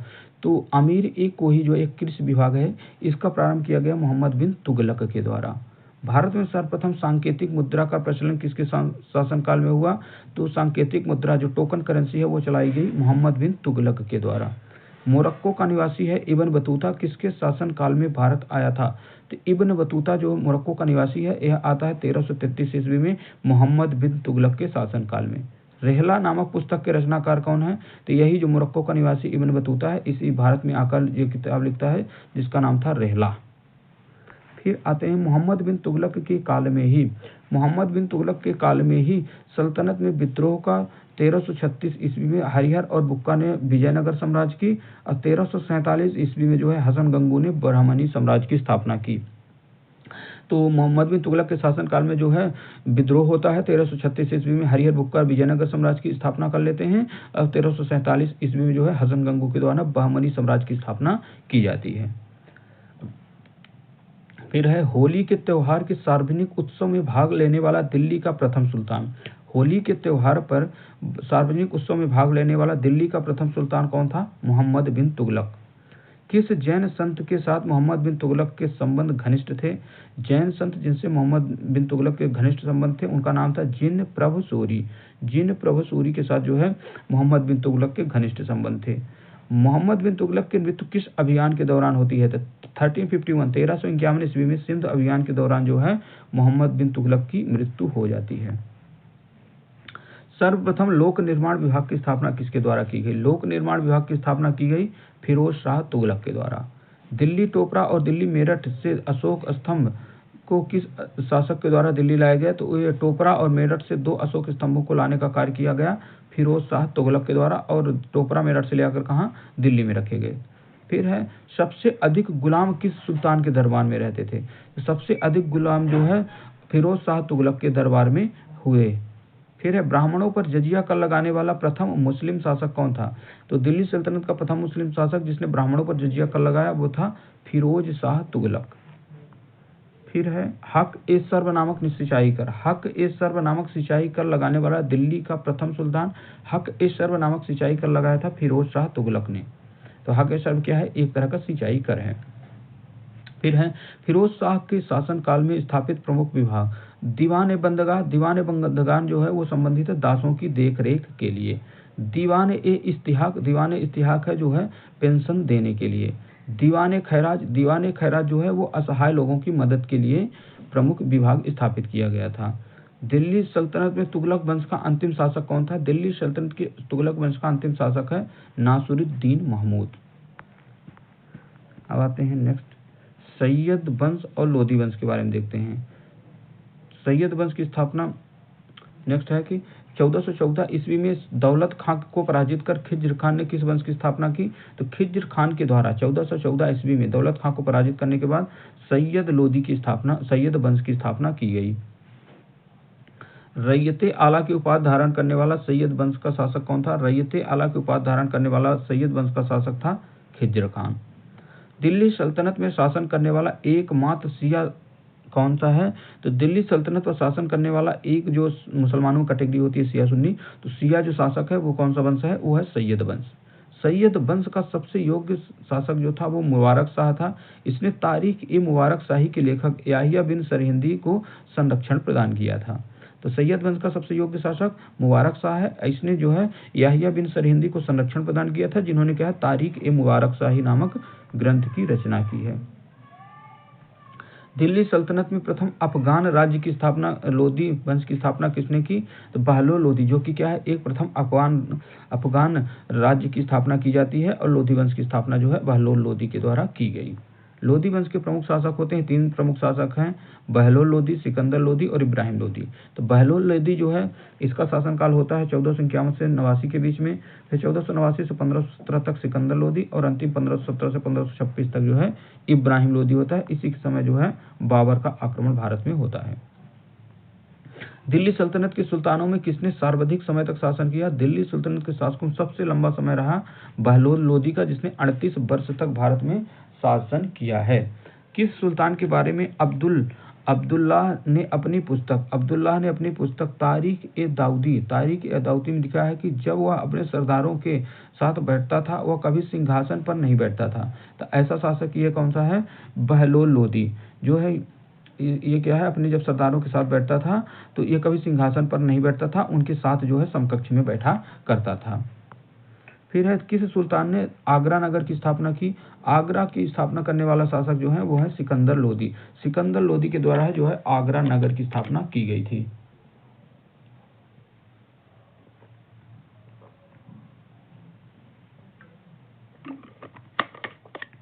फिर नेक्स्ट प्रश्न आ जाता है कि सिकंदर लोधी ने भूमि की जो माप है करने के लिए किस पैमाने का प्रयोग प्रारंभ किया? तो सिकंदर लोधी के टाइम पर जो भूमि माप की जो पैमाना विकसित होता है उसको नाम दिया गया गज-ए-सिकंदरी। फिर नेक्स्ट प्रश्न है कि सुल्तान की उपाधि धारण करने वाला लोधी वंश का प्रथम शासक कौन था? तो लोधी वंश का प्रथम शासक था जिसने सुल्तान की उपाधि धारण की, उसका नाम है सिकंदर लोधी। सिकंदर लोधी ने मुसलमानों में प्रचलित अनेक कुप्रथाएं जैसे मुहर्रम पर ताजिया निकालना, महिलाओं को पीरों की मज़ारों पर जाने या उनकी याद में जुलूस निकालने पर प्रतिबंध लगा दिया था। नेक्स्ट आते हैं, नेक्स्ट प्रश्न है कि सल्तनत कालीन वंश के बारे में देखते हैं कि मामलुक वंश जो गुलाम वंश था, इसका शासनकाल को 1206 से 1290 तक था, कुल 84 वर्षों तक शासन था। और संस्थापक कौन है? गुलाम वंश का संस्थापक है ऐबक, कुतुबुद्दीन ऐबक। फिर है खिलजी वंश जो 1290 से लेकर 1320 तक था, 30 सालों तक शासन था, संस्थापक है जलालुद्दीन खिलजी। फिर है तुगलक वंश 1320 से 1414, सबसे ज़्यादा 94 सालों तक, संस्थापक है गयासुद्दीन तुगलक। फिर है सैयद वंश 1414 से 14 से 50 तक, 37 सालों तक शासन, संस्थापक है खिज्र खां। फिर है 1451 से 1526 तक, 76 सालों का शासन जिसका संस्थापक लोधी वंश का कौन है? बहलोल लोधी के द्वारा। फिर है दिल्ली सल्तनत के वंशों में सर्वाधिक शासनकाल जो है वो है किसका? तुगलकों का है, और न्यूनतम जो है खिलजी वंश का है। भारतीय संगीत पर प्रथम फारसी ग्रंथ जिसका नाम क्या है? लज्जत-ए-सिकंदर शाही की रचना किसके कार्य में हुई? तो लज्जत-ए-सिकंदर शाही की रचना हुई है, प्रथम फारसी ग्रंथ है सिकंदर लोधी के टाइम पर। सिकंदर लोधी किस नाम से कविताएं लिखा करता था? सिकंदर लोधी के द्वारा जो है गुल रुखी लिपि की कविताएं लिखी जाती थी। लोधी वंश के साथ साथ दिल्ली सल्तनत का अंतिम सुल्तान कौन था? लोधी वंश के साथ साथ दिल्ली सल्तनत का अंतिम सुल्तान था इब्राहिम लोधी। 1518 में लड़े गए खतौली के युद्ध में इब्राहिम लोधी को किसने पराजित किया? 1518 में लड़े गए खतौली के युद्ध में इब्राहिम लोधी को पराजित किया था महाराणा सांगा ने। फिर है पानीपत के प्रथम युद्ध में बाबर ने किसे पराजित किया? पानीपत के प्रथम युद्ध में बाबर ने पराजित किया किसको? 1526 ईस्वी में होता है पानीपत का प्रथम युद्ध, जिसमें इब्राहिम लोधी पराजित होता है, बाबर विजयी होता है। फिर है किस सुल्तान ने मृत्यु के पश्चात भारत में मुगल वंश की स्थापना की? तो भारत में मुगल वंश की स्थापना होती है इब्राहिम लोधी के समय। इब्राहिम लोधी ने दिल्ली सल्तनत का एकमात्र सुल्तान जो रणभूमि पर वीरगति को प्राप्त हुआ। तो दिल्ली सल्तनत का एकमात्र सुल्तान इब्राहिम लोधी है, जो कि क्या है, रणभूमि युद्ध भूमि जो है वीरगति को प्राप्त होता है। फिर है भारत में पोलो खेलने का प्रचलन किस शासक ने प्रारंभ किया? तो भारत में पोलो खेलने का प्रचलन किया तुर्कों के द्वारा। तुर्कों ने जो है भारत में पोलो खेल का प्रचलन प्रारंभ किया था। सल्तनत काल में दास्तार बंदार किसे कहा जाता था? सल्तनत काल में दास्तार बंदान कहा जाता था उलेमाओं को। उलेमा को जो है दास्तार बंदान के नाम से जाना जाता था। फिर किसे भारतीय संगीत यंत्र तबला और सितार का प्रचलन? तबला और सितार का प्रचलन किसने किया? तो वो थे अमीर खुसरो। हिंदी खड़ी बोली का जनक भी किसे कहा जाता है? अमीर खुसरो को। फिर आते हैं अगले चैप्टर। अगला चैप्टर जो है वो किससे संबंधित है? वो विजयनगर साम्राज्य का। विजयनगर साम्राज्य के बारे में अभी हमने थोड़ा देखा था कि जिस समय दिल्ली पर मोहम्मद बिन तुगलक शासन कर रहा होता है 1336 ईस्वी में, उस समय हरिहर और बुक्का के द्वारा जो है विजयनगर साम्राज्य की स्थापना कर ली जाती है।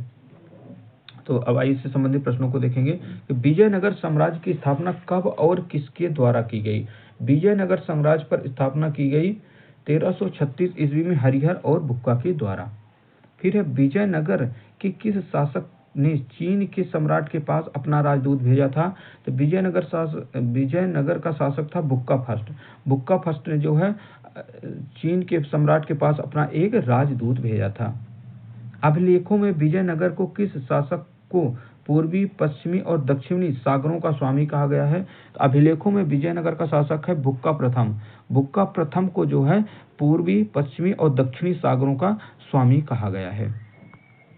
अब आता है हरिहर ने विजयनगर जो हम्पी है जो कि विजयनगर में स्थित है को अपनी द्वितीय राजधानी के रूप में बनाया था। तो हम्पी को राजधानी बनाने का काम किसने किया था? हरिहर ने किया था। अब विजयनगर के जो ध्वंस अवशेष हैं वो हम्पी में विद्यमान हैं।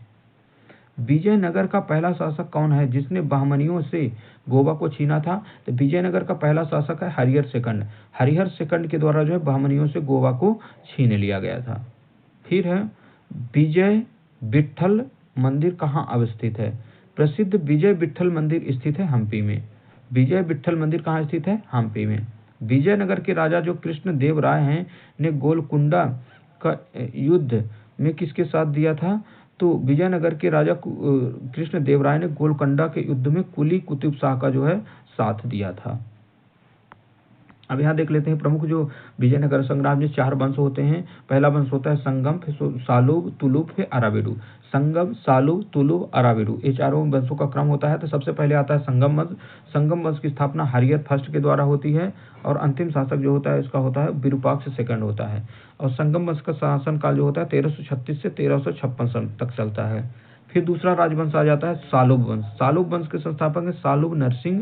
सालुब नरसिंह जो है सालुब वंश के संस्थापक हैं। 1485 से 1505 ईस्वी तक जो है सालुब वंश का समय काल होता है। फिर इसके अंतिम शासक जो है वो होते हैं इमाडी नरसिंह। तुलुब वंश जो है इसी के सबसे जो इम्पोर्टेंट शासक हैं राजा कृष्ण देव राय, वो तुलुब वंश से ही संबंधित है। तो ये शासन काल जो है 1505 से लेकर 1517 ईस्वी तक के बीच का है और इसके संस्थापक तुलुब वंश के हैं वीर नरसिंह। अंतिम शासक सदाशिव राय। फिर लास्ट जो वंश आता है वो आता है अराविडु। अराविडु वंश के संस्थापक हैं तिरुमल और अंतिम शासक हैं रंग तृतीय।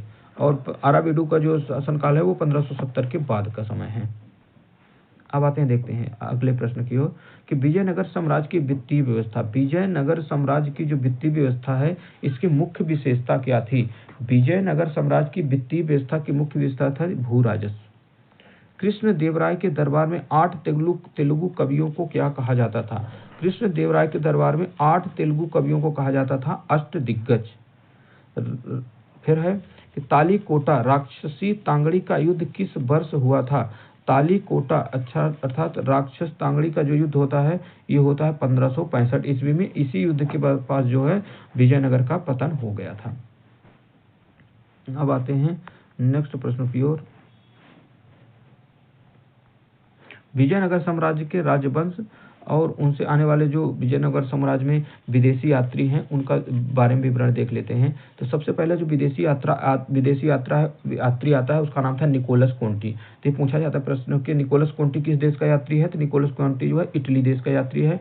किसके शासनकाल में भारत आता है? तो वो आता है देवराय फर्स्ट के शासनकाल में निकोलो कोंटी जो है भारत में आता है, और इसने जो है विजयनगर साम्राज्य के शहर का वर्णन किया है। फिर आता है अब्दुल रज्जाक आता है कहाँ से? फारस से आता है, और ये आता है देवराय सेकंड के। देवराय फर्स्ट के शासनकाल में निकोलो कोंटी इटली से आता है, और अब्दुल रज्जाक फारस से आता है देवराय सेकंड के काल में। इसने जो है विजयनगर सचिवालय का वर्णन किया है। फिर है पायस कहाँ है? पायस है पुर्तगाली, पास से पुर्तगाली। पायस जो है एक पुर्तगाली यात्री है, और यह आता है पायस कृष्ण देवराय के शासनकाल में। सबसे इंपॉर्टेंट जो शासक हैं कृष्ण देवराय विजयनगर साम्राज्य के, उनके शासनकाल में आता है पायस के द्वारा विजयनगर के शिल्प और व्यापार का वर्णन किया जाता है। फिर है बारबोसा भी कहाँ का है? पुर्तगाली है, तो पुर्तगाली यात्री है बारबोसा भी, और ये भी आता है किसके? कृष्ण देवराय के शासनकाल में। तो पायस और बारबोसा दोनों पुर्तगाली यात्री हैं और आते हैं कृष्ण देवराय के शासनकाल में। बारबोसा के बारे में इंपॉर्टेंट फैक्ट ये है कि इसने सती प्रथा का वर्णन किया है।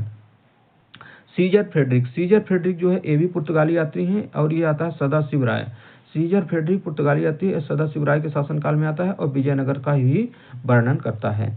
तो इसमें से जो अब्दुल रज्जाक है वो फारस से है, और ये निकोलो कोंटी है वो इटली का यात्री है। इसके अलावा जितने भी आपको विदेशी यात्री दिख रहे हैं वो सब कहाँ के हैं? पुर्तगाली के हैं।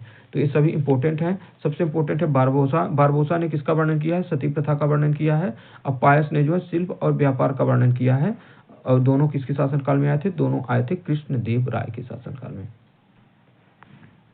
फिर अब आ जाते हैं और अगले शासक की ओर। तो अगला आ जाता है नूनीज भी जो है कहाँ का है? पुर्तगाली यात्री है, और यह आता है अच्युत देवराय के शासनकाल में आता है। इसने भी सती प्रथा का उल्लेख किया है। तो सती प्रथा का 2 शासकों के द्वारा उल्लेख किया जाता है भारत में, एक तो है बारबोसा और दूसरा है नूनीज। फिर तीसरा है निकितिन कहाँ का है? तो ये रूस का विदेशी यात्री है, और इसने मोहम्मद थर्ड के शासनकाल में आया था। विजयनगर की असमानताओं का वर्णन किया है। विजयनगर में जो असमानता व्याप्त थी उसका वर्णन किया गया निकितिन रूसी यात्री के द्वारा। अब है नेक्स्ट प्रश्न कि प्रसिद्ध विजयनगर के शासक कृष्ण देवराय के अधीन किस साहित्य का स्वर्ण युग था? तो तेलुगु साहित्य का जो है स्वर्ण युग कहा जाता है किसके शासनकाल को? कृष्ण देवराय के शासक, जो कि क्या है? तेलुगु वंश के शासक हैं। फिर है जब राजा वाडियार ने मैसूर राज्य की स्थापना की, तब विजयनगर साम्राज्य का शासक कौन था? तो राजा वाडियार के द्वारा मैसूर राज्य की स्थापना की जाती है। उस समय जो विजयनगर का शासक था वेंकट सेकंड। फिर है मदुरा विजय कृति में अपने पति की विजय अभियानों का वर्णन करने वाली कवयित्री कौन है? तो गंगा देवी के द्वारा जो है मदुरा विजय की एक कृति की रचना की जाती है, जिसमें अपने पति के जो विजय अभियान हैं उनका वर्णन किया गया है। होयसलों की प्राचीन राजधानी थी द्वार समुद्र, जिसका वर्तमान में नाम क्या है? तो होयसलों की प्राचीन राजधानी द्वार समुद्र थी, जिसको वर्तमान में हेलोविट कहा जाता है। फिर है विजयनगर की प्राचीन राजधानी के स्रोत किन खंडहरों से मिलते हैं? तो विजयनगर की प्राचीन राजधानी के स्रोत जो हैं वो हम्पी के खंडहरों से प्राप्त होते हैं। फिर है वैदिक ग्रंथों के भाष्यकार हैं सायण को आश्रय प्रदान किया था। तो सायण को आश्रय प्रदान किया गया था विजयनगर के राज्य शासकों के द्वारा। अब यहाँ कुछ दिया गया है, जो ये बहमनी राज्य हैं। बहमनी राज्य कुल 5 भागों में डिवाइड था, बरार, बीजापुर, अहमदनगर, गोलकुंडा और बीदर। तो इनके बारे में देख लेते हैं, इसका संस्थापक कौन है और इनकी राजधानी कहाँ है। तो बरार की संस्थापना की जाती है, वो की जाती है किसके द्वारा? फतह उल्लाह इमाद शाह के द्वारा। इसका राजवंश जो था वो था इमाद शाही। 1484 ईस्वी में स्थापना होती है और राजधानी होती है कहाँ? गाविलगढ़ इलिचपुर। फिर है बीजापुर। बीजापुर की स्थापना किसके? यूसुफ आदिल खां के द्वारा। यूसुफ आदिल खां के द्वारा बीजापुर की स्थापना होती है 1489 ईस्वी में। कौन सा वंश था? आदिल शाही वंश था। राजधानी नौरसपुर। फिर है अहमदनगर। अहमदनगर की स्थापना मलिक अहमद के द्वारा होती है 1490 में। निजाम शाही वंश की स्थापना होती है। राजधानी अहमदनगर। गोलकुंडा। गोलकुंडा का संस्थापक कुली कुतुब शाह होता है और 1512 ईस्वी में कुतुब शाही वंश की स्थापना। राजधानी थी गोलकुंडा। बीदर। बीदर का जो स्थापना है आमिर अली बरीद के द्वारा 1526 ईस्वी में। बरीद शाही वंश और राजधानी थी बीदर। विजयनगर साम्राज्य 1336 से 1646 ईस्वी तक मध्यकालीन दक्षिण भारत का एक प्रमुख साम्राज्य रहा है। अब नेक्स्ट आते हैं अगले चैप्टर की ओर। अगला चैप्टर जो होगा वो संबंधित होगा दिल्ली सल्तनत में प्रशासन। दिल्ली सल्तनत का आप प्रशासन देखेंगे, साहित्य के बारे में देखेंगे, ये बहुत इंपॉर्टेंट है। दिल्ली सल्तनत के प्रशासन से आपको सबसे ज़्यादा प्रश्न और साहित्य से ही देखने को मिलेंगे। फिर है पहला प्रश्न आता है इससे संबंधित, दीवान ए मुस्तकराज विभाग की स्थापना किसके द्वारा की गई? दीवान ए मुस्तकराज। दीवान ए मुस्तकराज की स्थापना होती है किसके? अलाउद्दीन खिलजी के शासनकाल में। सल्तनत काल के अधिकांश आमिर एवं सुल्तान किस वर्ग के थे? सल्तनत काल के अधिकांश आमिर और सुल्तान जो थे वो तुर्क वर्ग के थे। फिर है फिरोज शाह तुगलक ने इस्लाम में धर्मांतरित किस व्यक्ति को अपना वजीर नियुक्त किया था? तो इस्लाम में धर्मांतरित व्यक्ति था तैलंग ब्राह्मण, जिसका नाम था खाने जहां, उसे अपना वजीर नियुक्त किया था। बिजारत का चरमोत्कर्ष किस राजवंश के अंतर्गत हुआ? बिजारत का चरमोत्कर्ष जो राजवंश रहा है वो रहा है तुगलक वंश। फिर आता है कि सल्तनत काल में भू राजस्व का सर्वोच्च ग्रामीण अधिकारी। सल्तनत काल में भू राजस्व का सर्वोच्च ग्रामीण अधिकारी कौन होता है? वो है चौधरी। हक ए सर्व कर किस पर लगाया जाता है? हक ए सर्व लगाया जाता है सिंचाई पर। इस्लामी शरीयतों के अनुसार करों के प्रकार। इस्लामी शरीयतों के अनुसार करों के प्रकार जजिया कर जो गैर मुस्लिमों से लिया जाने वाला कर है। जकात जो होता है वो मुसलमानों से उनके आय में 2.5% का स्वैच्छिक धार्मिक कर के रूप में लिया जाने वाला कर है। खम्स लूट से प्राप्त धन होता था जिसमें जो है 1/5 हिस्सा सुल्तान को और 4/5 हिस्सा सैनिकों में बांट दिया जाता था, परंतु अलाउद्दीन खिलजी के काल में यह हिस्सा जो है 1/5 सैनिकों को दिया जाता था और 4/5 जो है सुल्तान को दिया जाता था। खराज क्या होता था? तो खराज होता था भू राजस्व जो कि गैर मुसलमानों से लिया जाता था। तो ये जो है इस्लामी शरीयत के अनुसार करों का विभाजन है कौन? जजिया, जकात, खुम्स, खराज। तो कुल कितने? 4 प्रकार के इस्लामी शरीयत में करों का वर्णन है, वो है 4 प्रकार के।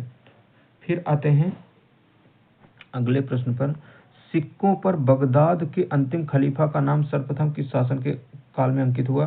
सिक्कों पर बगदाद के अंतिम खलीफा का नाम सर्वप्रथम किस शासक के शासनकाल में अंकित हुआ है? तो वो है अलाउद्दीन मसूद शाह। इल्तुतमिश ने अपने शासनकाल में चांदी का टंका और तांबे का जीतल नामक 2 सिक्के चलाए थे। चांदी का टंका और तांबे का जीतल दोनों सिक्के किसके द्वारा चलाए गए? इल्तुतमिश के द्वारा।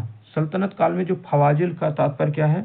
तो फवाजिल जो होता था इक्तादारों द्वारा सरकारी खजाने में जमा की जाने वाली अतिरिक्त राशि। इक्तादारों के द्वारा सरकारी खजाने में जमा की जाने वाली जो अतिरिक्त राशि होती थी उसको जो है फवाजिल कहा जाता था। जवाबित का संबंध होता था राजकीय कानून से। जवाबित क्या होता था? तो जवाबित होता था राजकीय कानून। दिल्ली सल्तनत में निरंकुश राजतंत्र की स्थापना किस शासक ने की थी? दिल्ली सल्तनत में निरंकुश राजतंत्र की स्थापना की गई थी बलबन के द्वारा। अब आते हैं नेक्स्ट प्रश्न। तो नेक्स्ट प्रश्न आता है कि सल्तनत शासन के प्रमुख विभाग। दीवान ए बिजारत जो कि कौन सा विभाग होता था? एक वित्त विभाग हुआ करता था। दीवान ए रियासत यह एक नियंत्रण विभाग था। दीवान ए मुस्तखराज जो अलाउद्दीन खिलजी के द्वारा बनाया गया था, ये बनाया गया था कृषकों से बकाया भू राजस्व वसूलने के लिए। दीवान कोही को बनाया था मोहम्मद बिन तुगलक ने कृषि के विकास के लिए। तकावी अर्थात जो है कृषि ऋण देने के लिए एक विभाग बनाया गया था। दीवान कजा क्या है? दीवान कजा होता था एक प्रकार का न्याय विभाग। दीवान इंसा क्या है? यह एक पत्राचार विभाग है। दीवाने अर्ज का गठन किया था बलबन ने, और यह था एक सैन्य विभाग था। फिर है दीवाने रियासत, दीवाने रिसालत जो है वो है विदेश विभाग। दीवाने बरीद क्या होता था? तो दीवाने बरीद होता था गुप्तचर विभाग। दीवाने बंदगान क्या है? दासों का विभाग है। दासों का विभाग बनाया था फिरोज शाह तुगलक ने। तो एक बार फिर से देख लीजिए, इन विभागों से संबंधित प्रश्न आपकी परीक्षा में पूछे जा सकते हैं। दीवाने बिजारत क्या है? तो दीवाने बिजारत जो है वो एक वित्त विभाग है। दीवाने रियासत क्या है? तो दीवाने रियासत जो है एक नियंत्रण विभाग है। दीवाने मुस्तक राज है कृषकों से बकाया भू राजस्व वसूल करने के लिए। दीवान ए कोही कृषि के विकास के लिए। दीवाने कजा न्याय विभाग के लिए। दीवाने इंसा पत्राचार विभाग। दीवाने अर्ज सैन्य विभाग है। दीवाने रिसालत जो है विदेश विभाग है। दीवाने बरीद गुप्तचर विभाग है। दीवाने बंदगान ये है दास विभाग। अब आते हैं अगला प्रश्न कि दिल्ली सल्तनत की किस शासक ने इक्ता व्यवस्था प्रारंभ की? इक्ता व्यवस्था को प्रारंभ किया इल्तुतमिश ने। दिल्ली सल्तनत में केंद्रीय प्रशासन की संपूर्ण शक्ति किसमें थी? सुल्तान में। सल्तनत काल में सुल्तान को सर्वप्रथम सहायता प्रदान करने के लिए मंत्रिपरिषद को किस नाम से जाना जाता है? मजलिस ए खलवत। सल्तनत काल में सुल्तान को सहायता प्रदान करने के लिए गठित मंत्रिपरिषद को किस नाम से जाना जाता है? मजलिस ए खलवत। इक्तादारों पर नियंत्रण स्थापित करने के लिए ख्वाजा नामक अधिकारी की नियुक्ति किसके द्वारा की गई थी? बलबन के द्वारा। ख्वाजा नामक अधिकारी की नियुक्ति किसके द्वारा की गई थी? बलबन के द्वारा। फिर है सल्तनत काल में भू राजस्व की दर कितनी थी सामान्यतः? सल्तनत काल में भू राजस्व की दर सामान्यतः थे 20 से 25%। फिर है सल्तनत काल के प्रमुख अधिकारी आरिज ए मुवालिक जो है सैन्य विभाग के प्रधान थे। बरीद ए मुवालिक गुप्तचर विभाग के प्रमुख थे। सद्र उस सुदूर जो है धार्मिक विभाग का प्रधान हुआ करते थे। अमीर ए आखूर जो है वो अस्साला का प्रधान हुआ करते थे। फिर है सर ए जानदार कौन है? तो सर ए जानदार है सुल्तान के अंगरक्षकों का प्रमुख। सुल्तान के अंगरक्षकों का जो प्रमुख होता था उसे सर ए जानदार कहते थे। अमीर ए हाजिब कौन है? तो दरबारी शिष्टाचार को नियमों को लागू करने वाला अधिकारी। तो दरबारी शिष्टाचार और नियमों को लागू करने वाला अधिकारी अमीर ए हाजिब। अब अगला चैप्टर आता है। अगला चैप्टर है स्थापत्य कला एवं साहित्य से। तो स्थापत्य कला एवं साहित्य से संबंधित प्रश्नों को आप देखेंगे कि दिल्ली का वह सुल्तान जिसने अपनी आत्मकथा लिखी। अपनी आत्मकथा किसने लिखा है? फिरोज शाह तुगलक ने। अलाई दरवाजा का निर्माण किसने करवाया? अलाई दरवाजा का निर्माण करवाया था अलाउद्दीन खिलजी ने। फिर है कुतुब मीनार की 5वीं मंजिल का निर्माण किसने करवाया? कुतुब मीनार में जो 5वीं मंजिल को निर्माण करवाया गया वो करवाया गया था फिरोज शाह तुगलक के द्वारा। तूती ए हिंद के नाम से विख्यात अमीर खुसरो का जन्म पटियाला एटा में हुआ था, जो कि एक प्रसिद्ध कवि, इतिहासकार तथा संगीतज्ञ थे। भारत का कौन सा मकबरा है जिसने सबसे पहले शुद्ध इस्लामी शैली में निर्मित हुआ? शुद्ध इस्लामी शैली में निर्मित होने वाला मकबरा है वो है बलबन का मकबरा। फिर आता है किताबुल हिंद के लेखक। किताबुल हिंद के लेखक के बारे में हमने पढ़ रखा है।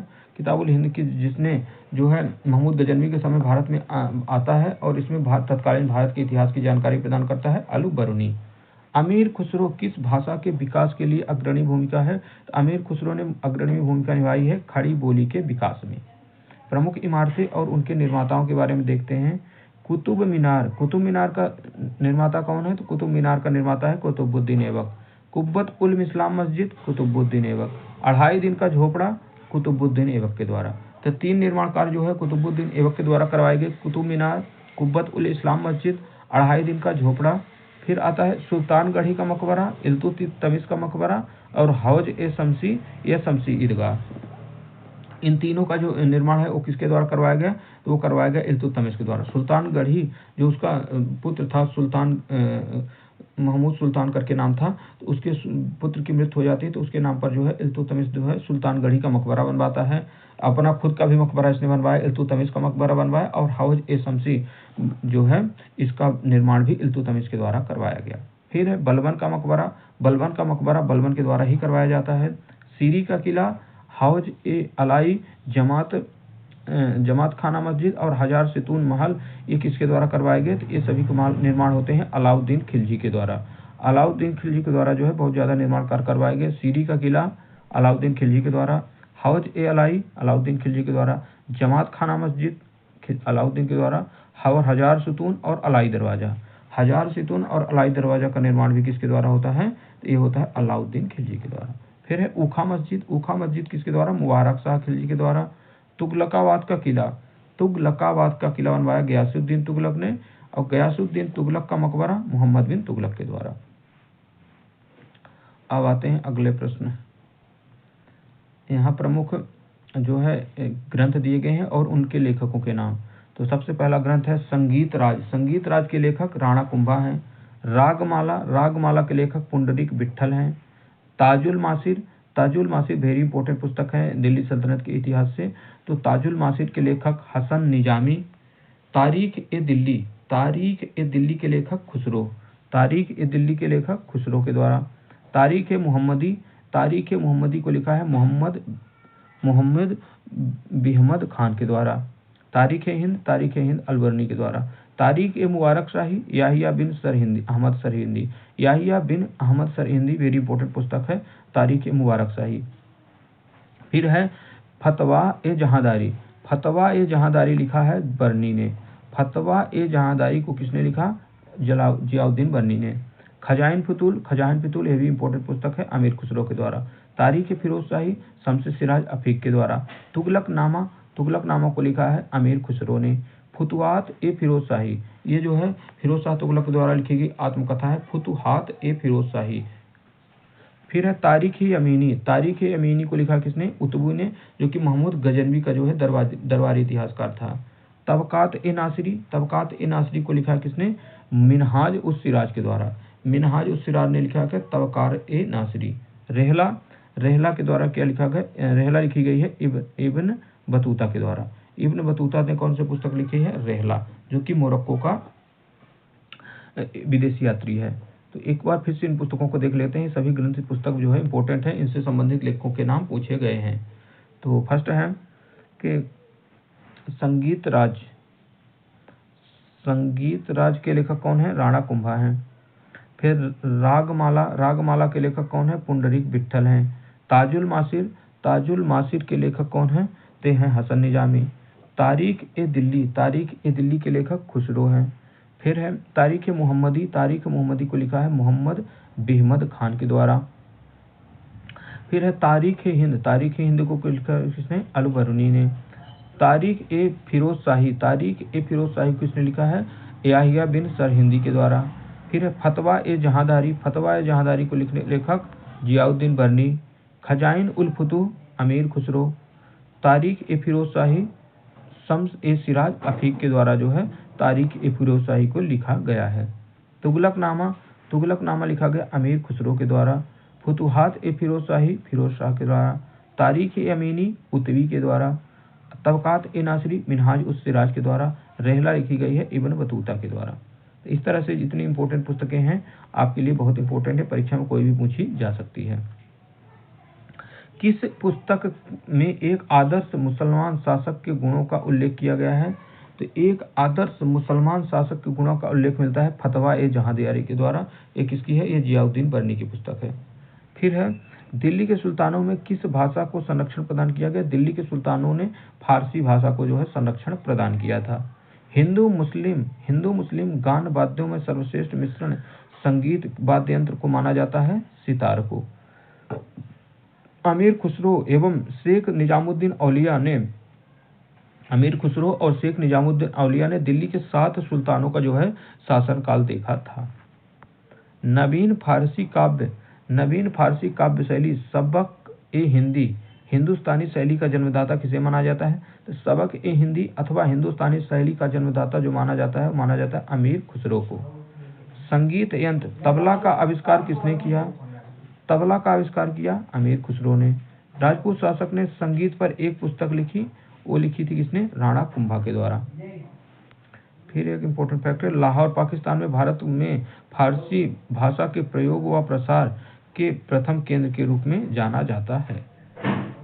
अब आ जाता है इंपॉर्टेंट एक और चैप्टर, वो है भक्ति एवं सूफी आंदोलन। भक्ति एवं सूफी आंदोलन के बारे में हम आपको देखेंगे, ये शायद आज का लास्ट चैप्टर होगा। इसके बाद जो है मुगल काल प्रारंभ हो जाएगा। तो भक्ति आंदोलन के सभी प्रश्नों को देख लेते हैं।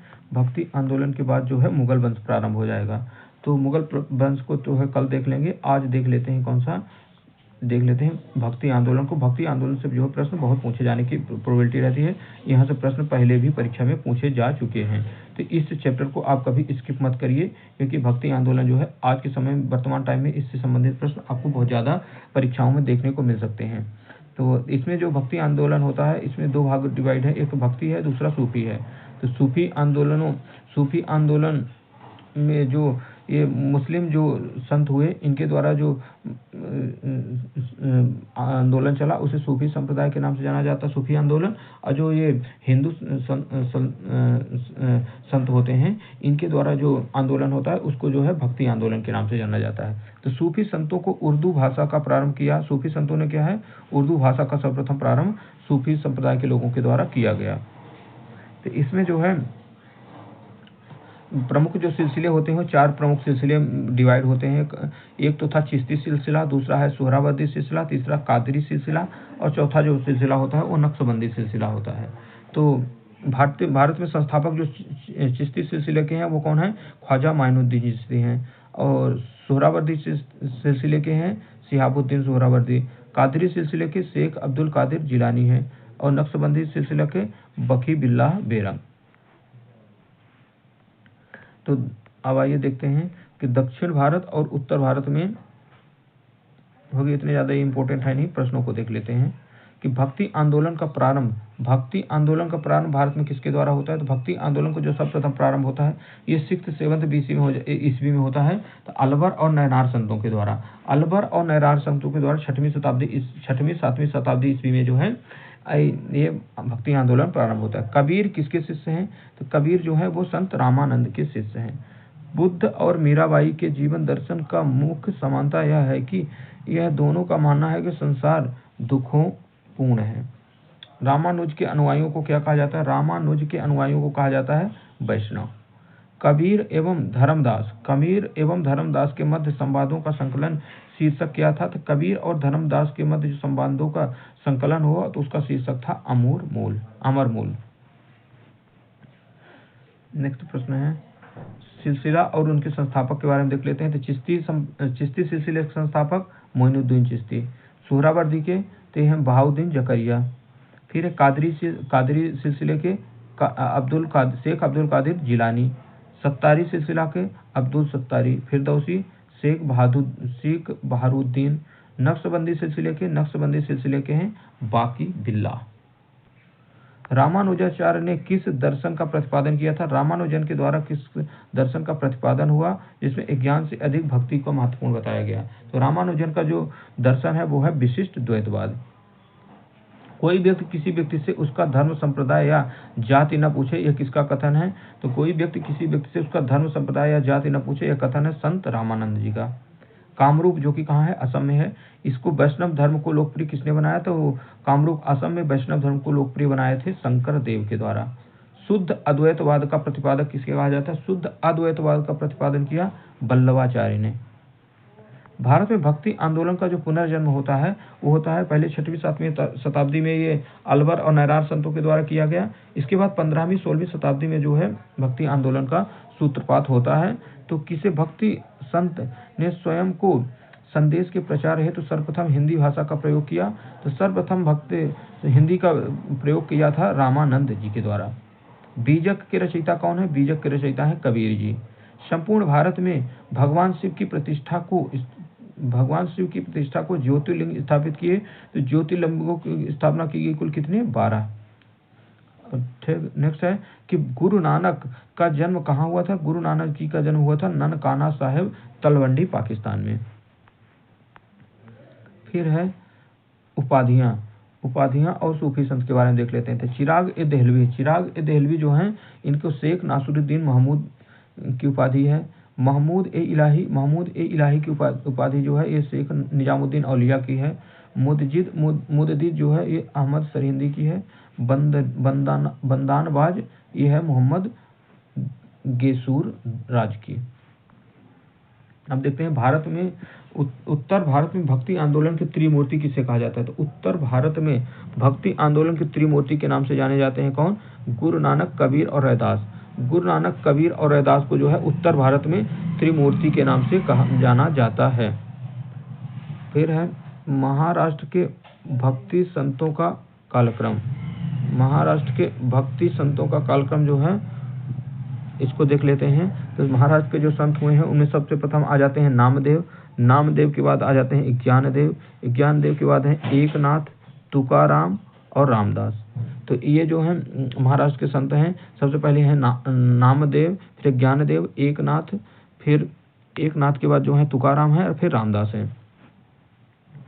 ये सभी जो संतों का एक मैप के में वर्णन दिया गया है, कौन से संत जो है कहाँ से थे, उनको एक बार हम देख लेते हैं अच्छे से मैप के थ्रू। तो गुरु नानक जी कहाँ से थे? तो गुरु नानक जी जो है ये 15वीं 16वीं शताब्दी में है और ये कहाँ से हैं? पंजाब से हैं। फिर है सुंदरदास। सुंदरदास ये कहाँ के हैं? तो सुंदरदास जो है ये 15वीं 16वीं शताब्दी में है, ये राजस्थान के हैं। दादू दयाल 16वीं शताब्दी के हैं और ये भी राजस्थान से थे। सूरदास कहाँ है? ये 16वीं 17वीं शताब्दी के हैं, ये यूपी से हैं। फिर यूपी से और बहुत से संत हैं, कबीर जी हैं, रैदास हैं, बल्लभाचार्य हैं, तुलसीदास हैं। तो कबीर, रैदास, बल्लभाचार्य, तुलसीदास ये सभी कहाँ से हैं? उत्तर प्रदेश से हैं। और असम से एक संत हुए हैं जो बहुत इंपॉर्टेंट है, वो कौन से हैं? वो है शंकर देव हैं। फिर एक बंगाल से हैं, बंगाल से हैं चैतन्य देव। चैतन्य देव जो है बंगाल के संत हैं। मीराबाई जो कहाँ से हैं? वो गुजरात की एक से संबंधित हैं। फिर हैं नारसी मेहता जी जो है ये भी 15वीं शताब्दी में गुजरात से ही संबंधित हैं। महाराष्ट्र वालों के बारे में हम सुन रखे हैं कि एकनाथ हैं, एकनाथ के बाद ज्ञानदेव होंगे, कहीं ज्ञानदेव होंगे, नामदेव हैं, तुकाराम हैं, ज्ञानदेव हैं, नामदेव हैं, तुकाराम हैं, एकनाथ हैं और रामदास होंगे, और एक है रामदास। तो इस तरह से जो है महाराष्ट्र के कवि हो जाते हैं, रामदास ही हैं 17वीं शताब्दी में।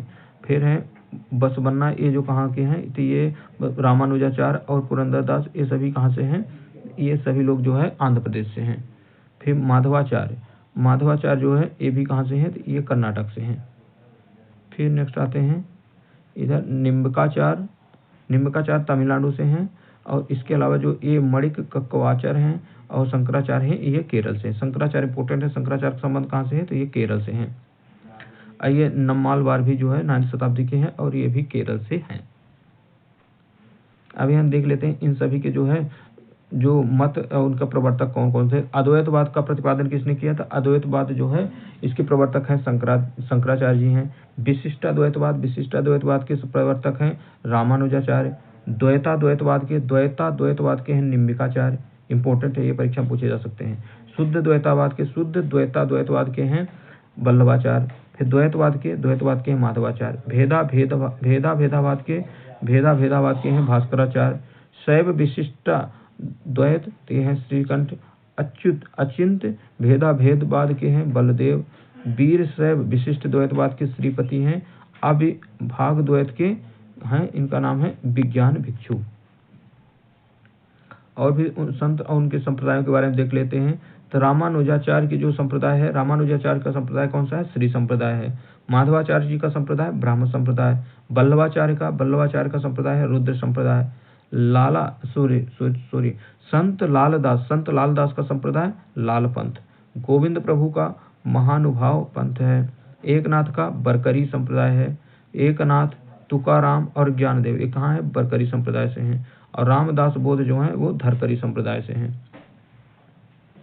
फिर आता है माधवाचार्य जो है किस संप्रदाय से हैं? तो इनका संप्रदाय है हरियाली संप्रदाय।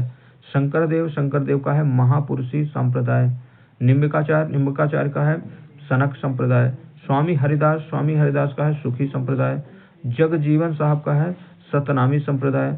चंडीदास का संप्रदाय है बाहुल संप्रदाय। पुरंदरदास का है कौन है? दासकूट संप्रदाय। इतने सारे संप्रदाय तो याद रहेंगे, कुछ इंपॉर्टेंट संप्रदाय जरूर याद रखिए। जैसे गुरु नानक जी का जो संप्रदाय है वो कौन सा है? सिख संप्रदाय है। नित्यानंद गोस्वामी का संप्रदाय कौन है? चैतन्य पंथ है। फिर रामानंद जी का संप्रदाय कौन सा है? रामवत संप्रदाय। दादू दयाल, ये भी बहुत इंपॉर्टेंट है। दादू दयाल का जो संप्रदाय है वो है दादू पंथ या निपक्ष संप्रदाय। इसके अलावा फिर याद रख लिए रैदास का कौन सा है? रैदासी संप्रदाय। फिर आ जाते हैं नेक्स्ट पेज में, और ये भक्ति आंदोलन संबंधित लास्ट पेज है। और तो दक्षिण भारत में भक्ति आंदोलन के बारे में देख लेते हैं। तो दक्षिण भारत में दो तरह के भक्त हुए हैं। एक विष्णु भक्त जिनको अलवार संत कहा जाता है, अलवार संत, और जो शिव भक्त हुए उन्हें नैनार संत के नाम से जाना जाता है। तो अलवार संतों में है जैसे कि मधुर कवि हैं, ये नम्मालवार हैं, अंडाल है एक जो कि महिला है, कुलशेखर हैं। और शिव भक्तों में आते हैं ये निरुणा, ये अपार हो जाते हैं, सुंदर मूर्ति, अपार और सुंदर मूर्ति। इस साल उसमें यूजीसी नेट में भी पूछा गया था। मणिक वाचकर हो जाते हैं, अतुर्य ज्ञान सयंदर। गुरु नानक देव ने सिख धर्म की स्थापना किसके शासनकाल में की? गुरु नानक देव के द्वारा सिख धर्म की स्थापना सिकंदर लोधी के शासनकाल में की गई थी। चैतन्य महाप्रभु किस संप्रदाय से संबंधित है? चैतन्य महाप्रभु जो कि कहाँ के हैं? बंगाल के संत हैं। इनका संप्रदाय था वैष्णव संप्रदाय। तुलसीदास किस शासन के समकालीन है? तुलसीदास जी जो है अकबर और जहांगीर के समकालीन है। किस सूफी संत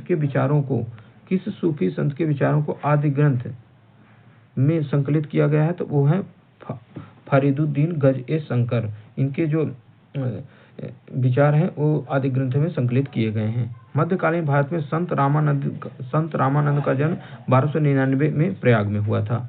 ईस्टर त्योहार के पीछे ईसाइयों की क्या भावना है? ईस्टर संप्रदाय के पीछे ईसाइयों की भावना है, सूली पर लटकाए जाने के बाद इसी दिन ईसा मसीह पुनर्जीवित हुए थे। भक्त तुकाराम किस मुगल सम्राट के समकालीन है? भक्त जो तुकाराम है वो जहांगीर के समकालीन है। भारत में चिश्ती सूफी मत को किसने स्थापित किया? ख्वाजा मोइनुद्दीन चिश्ती के द्वारा। फिर आते हैं सूफी संत मोइनुद्दीन चिश्ती की मान्यता थी संगीत ईश्वर के निकट पहुंचने का एक साधन है। केवल ईश्वर मनुष्य के सद्गुण को पहचानता है तथा उसकी जाति नहीं पूछता। आगामी दुनिया में कोई जाति नहीं होगी, यह सिद्धांत किस भक्ति संत का है? गुरु नानक जी का है। नेक्स्ट प्रश्न है, रामचरितमानस ग्रंथ के रचयिता हैं तुलसीदास जी। प्रसिद्ध सूफी संत हाजी वारिस अली शाह की मजार कहाँ स्थित है? हाजी वारिस अली शाह की जो मजार है वो बाराबंकी उत्तर प्रदेश में स्थित है। शेख निजामुद्दीन औलिया किसके शिष्य थे? शेख निजामुद्दीन औलिया जो हैं बाबा फरीद के शिष्य हैं। शेख निजामुद्दीन औलिया की दरगाह कहाँ है? ते है हजरत निजामुद्दीन दिल्ली में। सिखों के धर्म ग्रंथ आदि ग्रंथ शेख फरीदुद्दीन गज-ए-शंकर बाबा फरीद सूफी संत के विचारों को संकलित किया गया है। प्रसिद्ध संत सलीम चिश्ती कहाँ निवास करते थे? तो प्रसिद्ध संत सलीम चिश्ती निवास करते थे फतेहपुर सीकरी आगरा में। शेख उल हिंद की पदवी किसे प्रदान की गई थी? शेख सलीम चिश्ती को। ईसा मसीह का जन्म हुआ था वर्तमान फिलिस्तीन में बेथलहम। फिर है ईसाइयों द्वारा गुड फ्राइडे इसलिए मनाया जाता है क्योंकि इस दिन ईसा मसीह को सूली पर चढ़ाया गया था। सूफीवाद सिलसिले में कौन सा सिलसिला संगीत के विरुद्ध था? संगीत के विरुद्ध सिलसिला है वो है नक्शबंदी सिलसिला। किस सूफी संत ने कृष्ण को औलिया के रूप में माना है? किस सूफी संत ने कृष्ण को औलिया के रूप में माना है? वो है शाह मोहम्मद गौस। 12 मासा के रचयिता मलिक मोहम्मद जायसी। दारा शिकोह द्वारा लिखित सिर-ए-अकबर शीर्षक के अंतर्गत उपनिषदों का फारसी में अनुवाद किया गया था। कृष्ण जीवन परक प्रेम वाटिका काव्य की रचयिता किसने? प्रेम वाटिका की रचना किए हैं रस खान के द्वारा। निजामुद्दीन औलिया ने भेंट करने से किस सुल्तान से इनकार कर दिया था? तो निजामुद्दीन औलिया ने अलाउद्दीन खिलजी से भेंट करने से इनकार कर दिया था। आदि शंकराचार्य के द्वारा 4 जो है पीठ स्थापित किए गए, तो जिनमें है सिंगेरी पीठ जो शिव भगवान को समर्पित है, मैसूर में है कर्नाटक राज्य में। गोवर्धन पीठ जो कि बलभद्र और सुभद्रा को समर्पित है और ये है पूरी उड़ीसा में। फिर शारदा पीठ जो है कृष्ण जी के लिए है, ये है द्वारिका में स्थित है। और ज्योतिष पीठ जो है बद्रीनाथ में उत्तराखंड राज्य में। तो इस तरह से जो भक्ति आंदोलन है वो समाप्त हो चुका है। और अब कल जो नेक्स्ट पार्ट होगा उसके अंतर्गत हम मुगल वंश को समाप्त करेंगे। तो लगभग आधा जो पार्ट था वो मध्यकालीन भारतीय इतिहास का समाप्त हो चुका है और आधा ही पार्ट बचा हुआ है। इसको भी हम 1 से सवा 1 घंटे में जो है अगले वीडियो में कवर कर देंगे। इस तरह से जो है आपका पूरा मध्यकालीन भारतीय इतिहास का एक कंप्लीट रिवीजन हो जाएगा। और ये वीडियो जो है आपको वनडे एग्जाम के साथ साथ जो है पीसीएस एग्जाम में भी बहुत इंपॉर्टेंट होने वाला है। तो आज के वीडियो में आप सभी को बहुत बहुत धन्यवाद। जय हिंद, जय भारत।